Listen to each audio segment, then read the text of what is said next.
breaking into the film industry is kind of like breaking out of prison. If enough people do it the same way, they patch up the hole and you have to find another way in, and just make it. You have the tools. You have an iPhone. You can get sound gear for cheap. You can put all of these tangible pieces together and you can make a movie. If you keep making movies, you'll get there.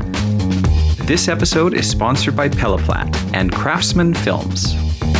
Anthony, it's good to see you. How are you doing, my friend? Doing fantastic. How are you, Ken? It feels like it's been a minute. It has. It really has been a minute. Yeah, we've obviously been doing interviews separately over the past few weeks because our schedules are so insane. And so, trying to keep the train on the tracks here at Off the Lot, but it's been going really well. And well, we're just both so busy. And that's why we have a very special announcement for all of our listeners. And that is the fact that this is actually going to be the season finale episode of Off the Lot. We wanted to actually keep it going for the rest of the year, but it's sort of a champagne problem for the both of us, where we have a lot of things in production right now and development, and we just have to focus on that for the next few months and give it our all. And then we'll be coming back in the fall, probably sometime in November. That's the idea for a season 2 premiere. So we're definitely not going away. And we're going to come back bigger and better than before. It's all very exciting for us. And so, yeah, we thought we'd just come here today and finish with the conversation. Yeah, exactly. Like have a conversation and look at the last few months and a little bit of a retrospective in a way as well of Off the Lot and all these things. But Anthony, why don't you get into a little bit about what you're up to right now? I think it's really interesting. Yeah, for sure. So obviously we've been in pre-production for the last few weeks on this feature film that we're doing for Latin America, South America, and we're just deep in the thick of it. We have one more week of prep before we go to camera. One of the things that I think that we've learned early on is when you get into these kind of projects, like you can't divide your time. It's just too much to try to divide your time between this and another project and so on. And I used to lament when I would be working with producers when I was in crew roles and stuff, asking, hey, why, they seem to be slow on responding. I know they're busy, but they could just at least respond to an email or like a text message or something like that. And I now see where that comes from. Like I see where when you are nose down into it, it is very difficult to think of the outside world in any way other than does this affect what I'm working on at this particular moment, or is that a thing I can action on later? And so we have this project. It goes to camera next week. We will be in production for a few weeks. Right after that, we're into finishing the development work on The Quiet Canadians and putting that piece together. So, we need to put 100% of our time into this film first and then get 100% of our time into Quiet Canadians right after that. There won't be much rest for us, rest for the weary for us. What about you, Ken? I know you just finished working on a feature as well, and you've got new exciting things coming up. Well, yeah, there's a lot going on as well. I mean, for the last few months, I've been shadowing this director on a Lionsgate feature. It's called Karoshi, and it'll be out next year. And I can't really talk too much about that because of, those confidentiality agreements. But it was an amazing experience. And so that just ended. But at the same time, I've been in development on multiple TV series and my feature film, trying to get my feature directorial debut, Remnant, off the ground. As of this recording, we are now officially greenlit. We're in soft pre-production. We go into official pre-production in September with the plan to shoot end of September into October for about 20 days. So, look, right now at 1:28 on Saturday, August 9th, as we're recording this, the movie's happening. Talk to me 6 months from now, 6 weeks from now, or 6 hours from now. That's the thing about indie film is you are on this razor's edge this entire time until it's done, until it's in the can. And you're just hoping, every step you take is a step forward. It's thrilling. It's exhilarating. It's awful. It's amazing. It's terrifying. I hate it. I love it. It's all of these emotions all the time, right? And I think everybody who's been in this position can totally relate. I was talking to the director of this film that I just worked on, and this is a big studio movie, millions and millions and millions of dollars. And he was saying how even having tens of millions of dollars, it still felt exactly like his $1 million indie that he shot a few years ago. The conversations are the exact same. It's just that there's more money involved and you're working with more talented people, so to speak, right? Like that's what money gets you, is it gets you the Oscar winner. It gets you the movie star. But the conversations are the exact same. Directing actors is the same thing. The wardrobe conversations, all of it. The difference, though, is that there's a security in the studio system. There's a bit more of a safety net, and that's why I could see some people wanting to do that versus wanting to be an indie. That's been so fun to think about as we've been making this podcast, because this is an indie film podcast and this is what we do and we love it. But being able to see both sides is just it's an interesting position to be in over these last few months, where I worked on a studio movie while setting up my own indie feature. And I think having experience in both is valuable. And that's the thing. Like, you sort of see the very big differences between the two, and you beginning to understand a little bit more about when you're dealing in that studio level. It's a different animal. It's building a luxury tower downtown versus building a small home in the suburbs. It just feels you're still building something, but you're building it in with very different considerations. Both systems are great, but one is obviously a bit more. There are gatekeepers in the studio world, and this whole thing, that everything we've been talking about these last few months has been about not asking for permission, doing it yourself. And so that's the thrilling aspect about what I'm up to now, and what you're up to with the Quiet Canadians and this feature is like, we're in control. We get to do what we want. It's amazing. I love it because in the studio world, you're still, at the mercy of the studio president or whomever saying like, no, I think this is what we should be doing. And like, this is how we have to market the movie. And so make sure to get this, because that's really important. And again, that's a conversation that you're having with your producers on your indie movie, but the stakes, I suppose, are a little bit lower in a way. Maybe that's not the right way to phrase it, but you're at least in control of it. And if it succeeds, it's on you. And if it fails, it's on you as well. The risk taking is all on you in terms of from a creative standpoint, but also financially, but also just like for your film and for Quiet Canadians, weird as it is, the pressure of putting together that kind of a project is exhilarating. But in the end, like when things aren't working, it's really just up to you to fix it. Find a way to pivot around, or make another phone call to another potential investor, or look for a way to pivot your planning and your process. Because in the end, ultimately, if you say to yourself, I'm going to make this film regardless of what anybody tells me, you just sort of find that path through yourself. You kind of go, okay, well, you know what? Maybe that doesn't need to be this. Maybe that particular production item doesn't have to be the way it is.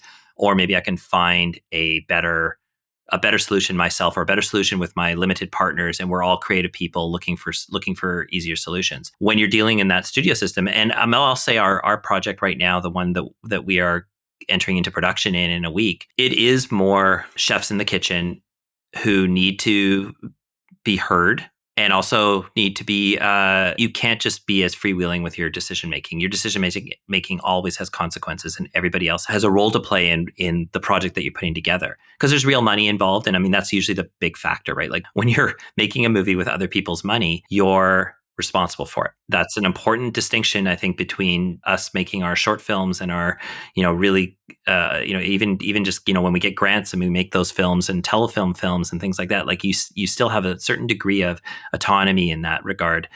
But when it's real money and people are investing money with expectations, there is an accountability that must be taken into consideration. Yeah, that's a very good point, because if you're putting a movie together with soft money, with telefilm, Creative BC, tax credits, and there isn't really, I don't want to say that the stakes are low. Look, it's still a lot of money, and it's real money. It's government funds. It's taxpayer dollars, but there aren't really consequences for that movie failing. And knowing that you have real money, personal funds on the line, that just, it adds a certain gravitas to the project that you're making. And so, every decision you make is about trying to make that money back and make your investors and your shareholders money back. And so it is this classic balance of like commerce, right, versus creative, and figuring that out. It's been an interesting road. One of the big takeaways for me over the last couple of months, putting this indie feature together, is realizing that like nobody really knows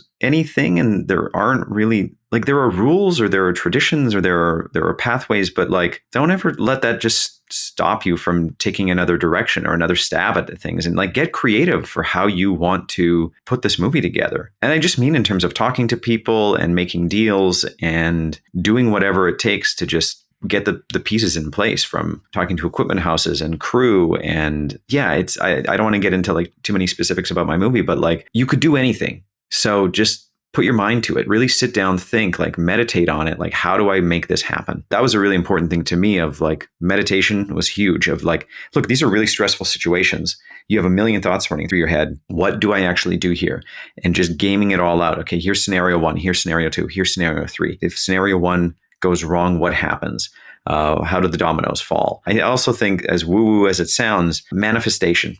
That is a really, really important thing that I have taken into my life in the last 6 months. It's not magic, but it kind of is, because what you end up doing is you train your subconscious by just meditating on what you want and how you're going to put these things together. You train your subconscious to find those opportunities. When you are dealing with people day to day, you'll just remember certain things that you have to get done, or like different ways to put the movie together. And all of a sudden you find opportunities, or you're actually creating opportunities for yourself. And that's really what's happened over the last few months. Things like, I just remembered a coffee I had 2 years ago with somebody, and I never thought about that person, for 2 years.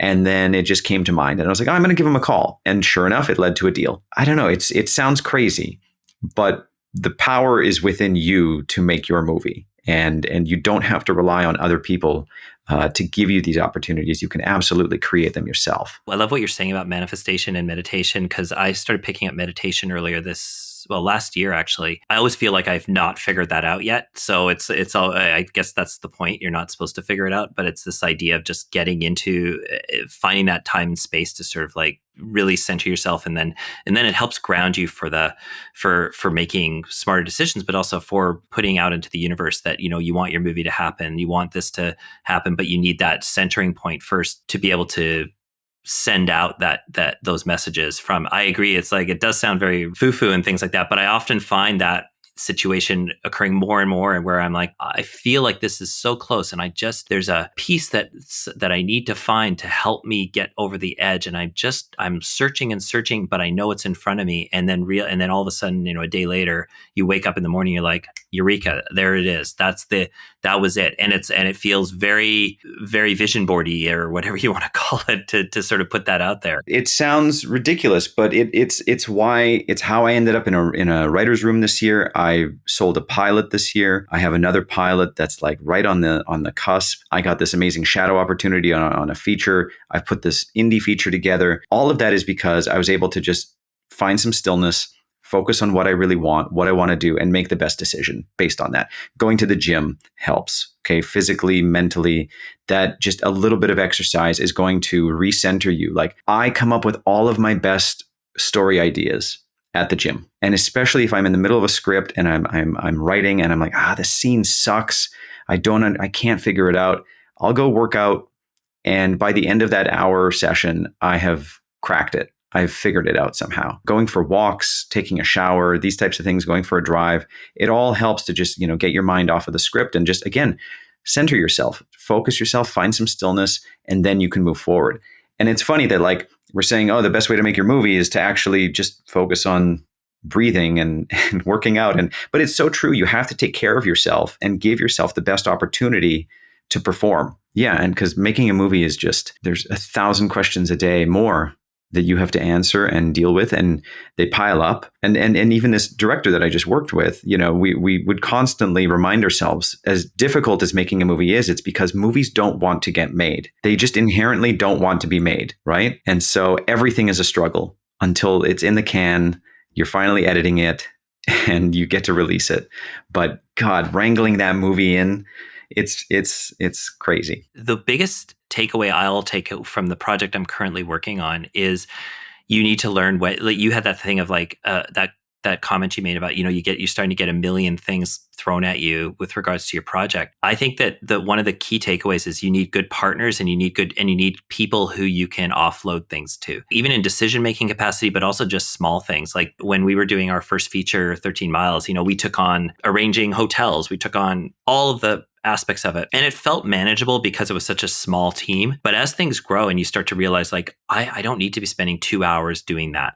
That's not something that I should be spending my time on. It's hard at first because you want to be so in control of all of it. But you also realize very early on that if you can just find someone who's capable and competent and wants to be helpful and wants to help you, And you can sit there and go, look, you know what you could do for me right now is you could be dealing with this aspect of the film and just ask me if you have any questions, but don't burden me with small decisions kind of things. One of the things I'd like to echo on this with regards to the way the podcast has worked for us this year is that, I think that one of the best decisions we made with this podcast was bringing on our editor, Ricardo. Yeah. Ricardo, savior. Yeah, Ricardo, who has been editing our episodes, I think since probably episode, I don't even remember, like since the early days, like since probably episode 8 or 9, I think we've had him doing the editing of these episodes. And how much we both talked about early on, like, oh, we could just take care of that. We'll just find time in our spare time to do that ourselves, and how much bandwidth that would take in order to just spend that time putting the episode together, because we know how much work it takes to put together, and how much time and effort and creative energy it takes putting just to edit one of these episodes. And finding Ricardo, who was Vancouver Film School student, again through these connections. Yeah, Ricardo was one of my students at VFS, and just a fantastic guy, really smart, creative, has great ideas, and so we knew that he would be great at this. And Ricardo has been killing it putting these episodes together, the YouTube version of the show, the podcast version, just great ideas in general about how to produce the show. And that's why actually I'm also excited to announce that Ricardo is now a producer on Off the Lot. And moving forward in season 2, Ricardo is going to be producing the show with us, which is very exciting. So Ricardo, thank you so much for all of your hard work in putting this together. Yeah, I honestly don't think we would have gotten through this season without having Ricardo at the helm. It comes down to that fact of like, when you get into this, you need good people. You need to find superstars around you. Be cultivators of talent. And I think you and I are becoming more adept at that. I mean, I thought I had a good handle on how to find good people before we started on this journey, and before even Quiet Canadians, and before this project now. But I feel like since getting into that, and with our conversations with our guests, realizing how important it is to find good people who can help you make your project happen. Filmmaking is a collaborative art form in every truest sense of the word, without a doubt. I think this is what differentiates true filmmaking from YouTube filmmaking. The biggest, that idea of like, YouTube filmmaking, like where there's lots of really talented YouTubers out there who make really amazing creative works and post them on the internet, and you think, well, that's great storytelling and content and things like that. But when you're getting into narrative filmmaking and telling stories with actors and putting these kind of pieces together, it's a different skill set. It's a different type of project. It's not even about production value. It's about realizing that the most important thing when you're putting together a movie is the people involved, and realizing it's not just you anymore. Yeah, it's so true. I was on set just a couple of weeks ago, and there was 30 to 40 people hanging around, but each person had a job to do, and it's integral to the movie. And I was just thinking about how I'm like, AI can't do this. AI can give you shots. It can put together a sequence, but it's going to be derivative, and it won't give you anything original ever. And if you want to make a tweak, if you want to make one tiny tweak, you have to undo the entire thing and then try to put it back together.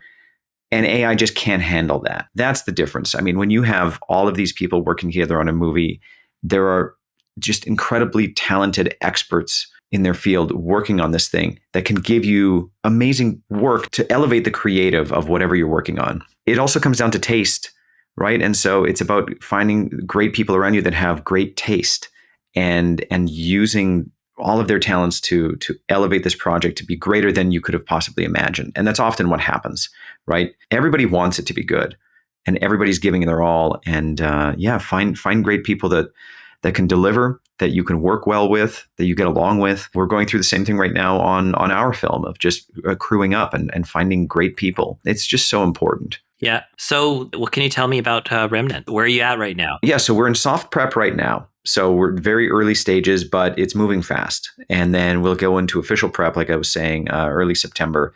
And that's really when things are going to heat up, because we don't have very much time. And then we have to get shooting. It's a lot of wearing the producer hat, wearing the director hat, crewing, making offers to cast, just getting all of the business side of things in order, because there are just, it's a much bigger movie than anything I've ever made before. And so they're just like more money, more problems, right? That's essentially where we're at and what's happening. But it's all moving forward very, very well. I'm very excited about it all. And yeah. There's a phrase I've been learning is that there's a point where you become, a little bbit pregnant. And at that moment, it's sort of the no turning back moment, right? Like you sort of just have to go. Do you feel like you're at that point, or do you feel like there's still there's still some pieces to put into place? It would be more romantic if they stayed together. The door would not stay afloat. It's a movie, not a documentary. Are you insane, bro? It was a real life tragedy. Why are you so obsessed with tragedy? Here's an idea. Why don't the two of you take your hot takes to Peliplat? They're holding a contest for people like you. Plus, there's cash prizes.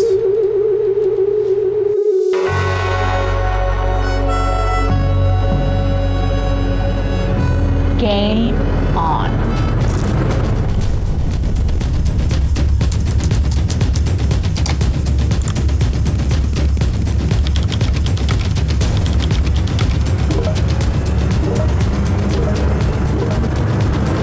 So, who won? She's away. We both won. Yeah, we found our people. Perfect. By the way, what about the end of Inception? Don't even. No, I know you're going to start, no, but I You need to look at Peliplat Writing Challenges, where passionate minds meet. Join today at peliplat.com.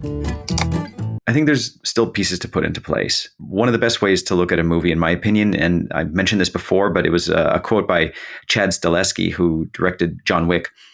He says that movies take the shape of a spiral, right? So you're on the outer edge and you're having conversations and you're talking about locations or hair and makeup and wardrobe and production issues. And then you have these conversations again and you're getting into the, inner rings of the spiral, and you just keep having these conversations, but they're more advanced and more detailed and finite. And then eventually you get to the center and you have your movie. I think just so true for how movies work is you're not going to solve all of the issues 10 weeks out from production. You're going to solve some of the issues. And then within those buckets, you're going to have other issues that pop up, and you're going to just keep going over the same problems over and over again that are just a little bit more polished and a little bit more smoothed out. And then you're on your first day on set and you have your movie and hopefully you've worked out most of the problems. But I think that's a really interesting way to look at it. So right now we're on the outer ring talking big picture, but we have our key location locked. I'm so happy about that. It's this amazing house in Langley. It's owned by the Vancouver Parks. So as far as negotiating, we didn't have to deal with an owner. We don't have to move the owner's stuff out and put them up at an Airbnb. It's an empty house. It's a very old, cool heritage house and perfect for a horror movie. And so we negotiated a great deal with Vancouver Parks and also talked to the Disney show Percy Jackson, because there was a bit of overlap as far as dates, but it all worked out. And so I'm very excited about that, because that's 60% of the movie is inside this house. And then we're also talking to our investors who own properties around Vancouver about using some of their locations that they have to possibly build some sets and stage some scenes in there. And so that's another great thing, that just another element that has been given to us by having great people on board.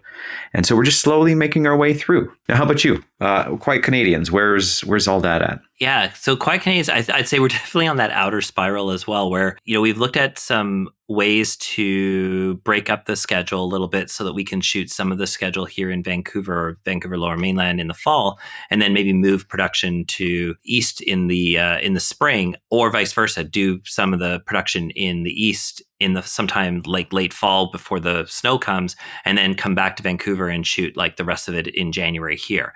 And so that's one of the big decisions we're making right now. And it's kind of figuring out what makes sense for the film because of this project that we've been working on. So now, again, that comes down to that whole 100% of your effort, 100% of your time.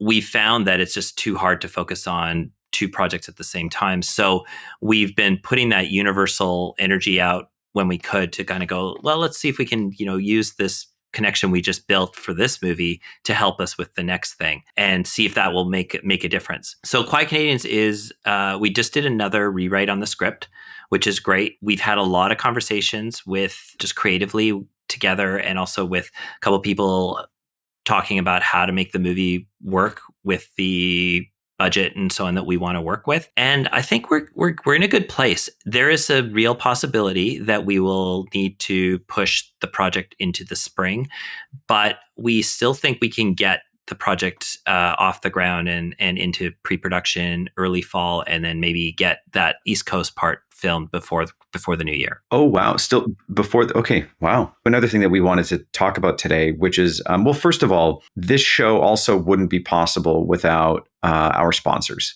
And we just want to give a shout out to Peliplat, who has supported this show for multiple episodes. And, Bob and Maria and the team over there, truly wonderful people. The platform that they have for, creating this new film community is super special. If you're a fan of movies, if you're a fan of writing about movies and want to connect with other people who are like-minded and just love talking about movies and dissecting stories and fantasizing about different ways that movies could have ended or different scenes or just talking about their favorite characters, Peliplat is such a great platform for that. And so we're fully behind it. We really think that it's just it's a great tool to connect with people. And so we want to just thank Peliplat for being a part of Off the Lot Season 1. It really means a lot, and we thank you for your support. Yeah, and you can tell, like when we had the episodes with Bob, how passionate they are about this community. And it's also a good perspective shift to look at film as an art form and to look at film as like a conversational piece, not just as a piece of content. Like there's an art form to this. There's a discussion to be had. Everybody has their opinion on the movies that have come out. I've learned just by our association with Peliplat just how important movies are in the cultural landscape of our world. And it kind of inspires me to push harder on our own projects, but also with helping other people with their projects to help make those things happen a little bit more effectively. So it's like I want to make a contribution to this world or to this community. Absolutely. So we're going to be a part of it, and we encourage everyone else to sign up and take a look and write an article and just connect with other amazing, like-minded people. Well, one other person we have to give a shout out to, Darren Smith, who is also a sponsor of the show through Craftsman Films. Darren is, talk about a guy who is just so inspiring and motivating, and just getting to know Darren this past year has been truly phenomenal. I want his brain. I wish I had his brain. The way he approaches indie filmmaking, the way he approaches producing, and what he's doing in the indie space right now is really something to watch. So first of all, Darren, thank you for helping us and supporting us and being a part of the show. And if you want to listen to Darren's episode 13, I believe, it's a masterclass. It's a gold mine of information that I still go back to this day. Yeah. And I remember I started listening to and following Darren last year, both through his podcast, but also on his blog and his website and everything. Again, I think Darren would be the first person to say he doesn't have all the answers, but he has the right mindset. And I think that it's that mindset of like looking for solutions and problem solving and finding a way to navigate, to create the art you want to create the types of movies you want to see in the world, but to do so not in the fantasy world of what filmmaking is portrayed to be. And what a lot of times, if I could take a lesson from this year is that, the old way is done, the new way is still being formed. And very few of us have found the answers yet. But there's a few people out there who are not giving up and who are looking for ways to make movies happen and to make them viable and sustainable and profitable and all of those things. Darren is definitely one of those people, I think, who will be a pioneer in this approach, both through the things that have worked for him and the things that haven't worked. That he's very open to sharing once he has those results. I couldn't agree more. I'm very interested to see what happens with his producers fund. I think it's a brilliant model. I don't know if it would work for everybody, and you are limited in certain regards as far as like the scope of a movie. But frankly, just the idea that if you can make, $3 $2 million movies a year, for example, that keeps an entire crew working all year. It becomes its own little machine. And I think that's really, really cool to see. We are part of this system that we are building with people like Darren and Bob and Karen, Emily Best, and all these people that we've talked to all year who've all had a little bit of insight and are all figuring this out as we go, creating the framework that we can all kind of build on each other, like this rising tide lifts all boats sort of thing. Like I've learned a lot from what you're up to this year. It's been really interesting to watch the journey of how Remnant's coming together, but also just through our conversations about like ideas that have come to fruition, from coffee shop conversations in January to this. When I hear how it's working out, it starts to make me feel like, okay, you know what? Even at the beginning of this year, I think we were both in that like, well, I sure hope we can make this work this year, and now you get to that point where you're like, okay, yeah, but through learning from other people and applying knowledge and listening and not being afraid to try things, experiment, fail a little bit, but then use that to pick yourself up. I feel like I've been very inspired by what you've been up to, and it's really exciting. I can't wait to see, even if it's just anecdotally talking with you about how the next few months work for you for this movie, because it's a really important, big thing to be making a first feature. Yeah, thank you, and likewise, because I've learned so much from you as far as what background you brought to the table and everything that you have going on with Quiet Canadians and telefilm applications, tax credit info, like, the amount of times that I called you unrelated to the podcast to just ask a question about production, you had the great advice to help us out. That was really meaningful. And so getting to know you better on this podcast has been fantastic. And then our guests. And I've learned so much from all of our guests. That was sort of the point of all of this, right? Like, yes, it's a place for us to just chat with other indie filmmakers and get into the weeds of how they've made their projects and how we've made our projects. But it's an educational tool, and we're hearing from people around the world who have listened to this podcast and who are taking these tips and pieces of advice and applying it to their own films and to their own shorts and TV shows and whatever they're making. And it's just inspiring to hear from our listeners and realize that, okay, cool, there's a lot of amazing information that's being released, and we just hope that everybody can benefit from it. And that's really why we want to keep doing this. But the thing that we're up against right now is just the fact that the way I look at it is I've wanted nothing more than to direct a feature film. Since I was 5 years old, I wanted to be a director. And right now, I might have the opportunity to do that. And so for me, if I don't give it 100%, I don't want to be on the tail end of it thinking, oh, I just wish I worked a little harder. And if I wasn't happy with it, I wish I just did this. I need to give it all. And I think that's another important lesson for indie filmmakers is like, if it's about to happen, focus on it. Give it everything you have, because it's really only it might only happen once. And hopefully that's not the case. But it could be. And it's tough when you're in it. It's 3 or 4 months of just 15, 16, 17 hour days, no sleep, but just push through it and try to create something truly special, because when it's all over, you don't want to have that feeling of regret. Like, oh, I just wish I did this, or I wish I worked a little harder. It really feels like movies aren't worth making if you can't put your heart and soul into them. I know for some people, this is a service, an industry that we work in, but also I find it's far more invigorating and inspiring to put every ounce of energy you have into something that means something to you, and know that in the end, no matter what happens, you put that effort forward and you gave yourself the space to do that as well. Like you said, you can only focus on your process. You can't focus on the outcome. The outcome has to take care of itself. Yeah, exactly. Focus on your process. Just, take care of the mistakes on your side of the court, and the rest will fall into place.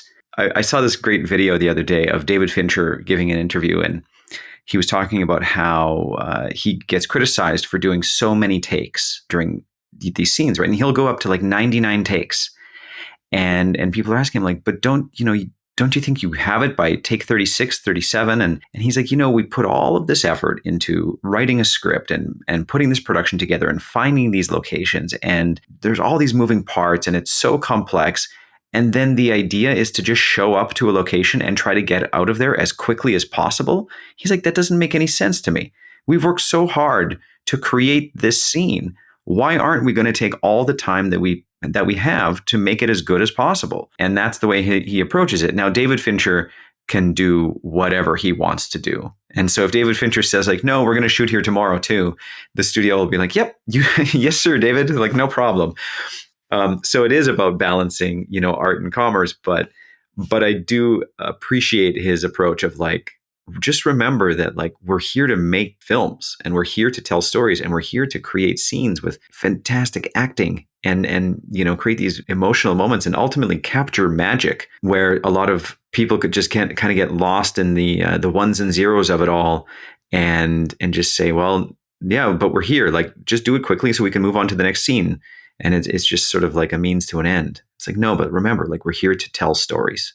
Just being on the producer side of things and dealing with it from the, we need to move fast and we need to get things and move out of there.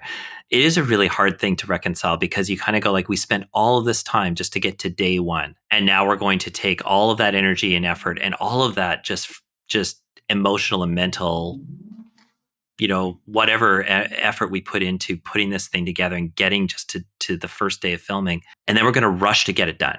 And get it out, get it in the can in the least amount of time possible. And it does feel very counterintuitive. I think this is the great contradiction in our film industry right now. And it's unfortunate because, of course, like you said, David Fincher has David Fincher money. We have limited resources and we have to find ways to make it work. And it is probably where the heartbreak and the broken dream aspect of filmmaking comes in. It's like you just look as like all the things I imagined this to be are now being truncated and compressed and consolidated and turned into what we can do, the best we can do with what we have. And that feels so defeated sometimes, I think. And I think there has to be a good, there has to be a good attitude of going, yeah, you could look at it that way, but we can also have to look at it as, okay, well, yeah, we have an opportunity to make this happen. We have to play with the tools and the sandbox we have and make sure we take that time for those kinds of things. And find places to be David Fincher. I love that. So as we get to the end here, is there anything else that you want to say about the show, the season, what you've taken away from doing this for the last 8 months? Ultimately, it's been, wow, it's hard to believe 8 months. What have you taken away from Off the Lot this season? This felt really, I'm trying to say this without tearing up here, but it's felt like it created a really wonderful community and anchoring point for me personally, just getting to talk to people and getting to hear what they did, how they've done it, getting to listen to even the episodes that I wasn't able to be a part of to interview, getting to listen to the stories and the processes, which I always love the process of making film, but also just the creative journeys that everybody's had. Feeling like you and I this year put our mark on this business in a way that I think is going to help people. And my biggest takeaway is that this is a journey. This is an art form that requires us to all contribute a little piece to make it better. We've learned so much from the people, but also just learned so much from ourselves, I think, during this time. I think I've learned mostly that determination matters and you have to really dig in and make things happen. There's not a single person who we interviewed, I think, who said, I just wanted to give it a try and see if it would work. Everybody puts their mark on the industry in their own way. And I'm sad to stop for a bit, to be honest with you. Like it feels like I really wish that we could just keep the process going for even during this time. But I do also think that we'll come back to this with re-engagement from both the experiences we've garnered, but also with the ability to put another half a year, 20 to 26 to 30 episodes on the plate with newfound knowledge. It's almost like year 2 of university for us. So what about you, Ken? What are you taking away from this?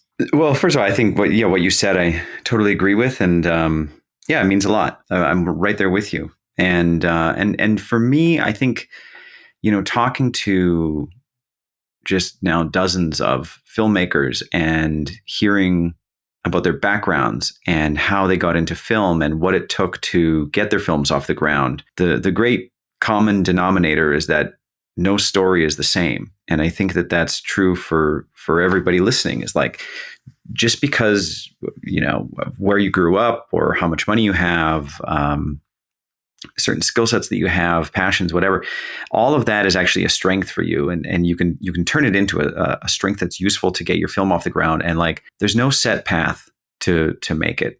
And I think Robert Cargill, the writer, said, breaking into the film industry is kind of like breaking out of prison. If enough people do it the same way, they patch up the hole and you have to find another way in. And that's really true about the Hollywood system.